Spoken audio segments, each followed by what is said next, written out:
সুযোগ লৈ পিনাই শিৱসাগৰ জিলা পৰিষদৰ কাৰ্যবাহী বিষয়াজনে দিছামুখ পঞ্চায়তৰ ডিলিমিটেশ্যনৰ নামত অকল দিছামুখ গাঁও পঞ্চায়তৰ ৫ নং ৱাৰ্ডটো অনুসূচিত জাতি সংৰক্ষিত ৫ নং ৱাৰ্ডৰ ভোটাৰসকলক ৬ নং একে পঞ্চায়তৰ ৬ নং ৱাৰ্ডৰ যি অট'নমাছ মিচিং অট'নমাছ কাউন্সিলৰ অধীনত থকা সেই তাত নি পিনে আমাৰ ভোটাৰসকলক অন্তৰ্ভুক্ত কৰিছে।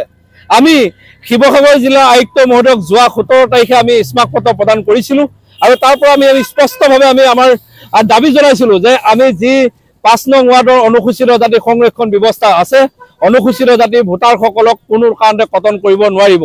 কিন্তু তাৰ পিছতো আজি পৰ্যন্ত কিন্তু তেখেতলোকে কোনো ধৰণৰ সুদুত্তৰ নিদিলে, না জিলা পৰিষদৰ কাৰ্যবাহী বিষয়াৰ ওপৰত কোনো ধৰণৰ এনকুৱাৰী তদন্ত নকৰালে।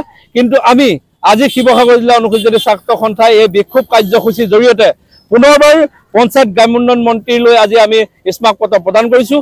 এই স্মাৰক পত্ৰৰ পৰা আমি এটা কথা স্পষ্ট কৰি দিছোঁ যে অনুসূচিত জাতিৰ যি ৫ নং ৱাৰ্ডৰ দিছামুখ গাঁও পঞ্চায়তৰ ৫ নং ৱাৰ্ডৰ সংৰক্ষণ ব্যৱস্থা থাকিব লাগিব আৰু অনুসূচিত জাতিৰ যিসকল ভোটাৰ কটন কৰিছিলে সেই ভোটাৰ কিন্তু পূৰ্বৰ নিৰ্বাচনী নীতি নিয়ম অনুসৰি কিন্তু ৫ নং ৱাৰ্ডত থকা ব্যৱস্থা কৰিব লাগিব। অন্যথাই কিন্তু আমি জংগী আন্দোলনৰ দৰে কাৰ্যসূচী গ্ৰহণ কৰিবলৈ বাধ্য হ'ম।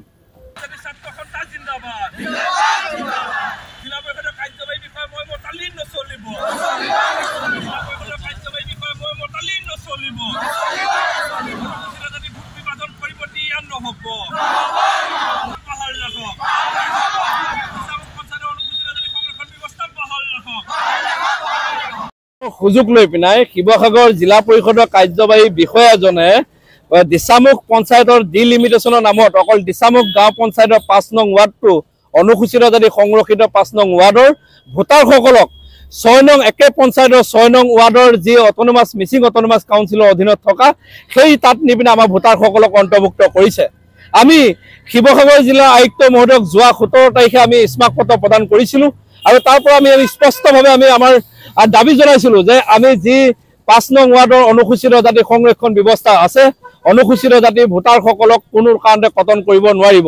কিন্তু তাৰ পিছতো আজি পৰ্যন্ত কিন্তু তেখেতলোকে কোনো ধৰণৰ সুদুত্তৰ নিদিলে, না জিলা পৰিষদৰ কাৰ্যবাহী বিষয়াৰ ওপৰত কোনো ধৰণৰ এনকুৱাৰী তদন্ত নকৰালে। কিন্তু আমি আজি শিৱসাগৰ জিলা অনুসূচিত ছাত্ৰ সন্থাই এই বিক্ষোভ কাৰ্যসূচীৰ জৰিয়তে পুনৰবাৰ পঞ্চায়ত গ্ৰামোন্নয়ন মন্ত্ৰীলৈ আজি আমি স্মাৰক পত্ৰ প্ৰদান কৰিছোঁ। এই স্মাৰক পত্ৰৰ পৰা আমি এটা কথা স্পষ্ট কৰি দিছোঁ যে অনুসূচিত জাতিৰ যি ৫ নং ৱাৰ্ডৰ দিছামুখ গাঁও পঞ্চায়তৰ ৫ নং ৱাৰ্ডৰ সংৰক্ষণ ব্যৱস্থা থাকিব লাগিব আৰু অনুসূচিত জাতিৰ যিসকল ভোটাৰ কটন কৰিছিলে সেই ভোটাৰ কিন্তু পূৰ্বৰ নিৰ্বাচনী নীতি নিয়ম অনুসৰি কিন্তু ৫ নং ৱাৰ্ডত থকা ব্যৱস্থা কৰিব লাগিব। অন্যথাই কিন্তু আমি জংগী আন্দোলনৰ দৰে কাৰ্যসূচী গ্ৰহণ কৰিবলৈ বাধ্য হ'ম।